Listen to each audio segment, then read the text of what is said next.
અમરેલીના દામનગરમાં ભાજપના કાર્યક્રમ દરમિયાન એક ચોંકાવનારી ઘટના સામે આવી છે.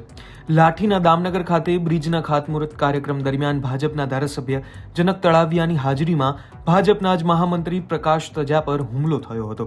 મળતી માહિતી મુજબ એક વ્યક્તિએ હથિયાર વડે હુમલો કર્યો.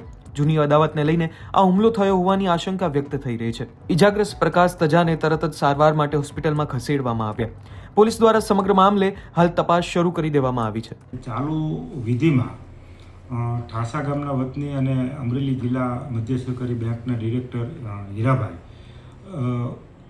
અચાનક પાછળથી કોઈને જાણ કર્યા વગર અથવા તો કોઈને ખબર પણ નહોતી અને એ રીતે પાછળથી આ પ્રકાશભાઈ ઉપર હુમલો કર્યો છે. અને હુમલા બાદ જે મારી પાસે જે પ્રમાણે માહિતી આવી છે અને જે પ્રકારે મેં બધું જાણ્યું છે તે પ્રમાણે દોઢ વર્ષ પહેલાં એમના ફેમિલી પ્રોબ્લેમના કારણે આ ઘર્ષણને એ અદાવતના કારણે આ હુમલો થયો છે એવું મને પાછળથી જાણવા મળ્યું છે.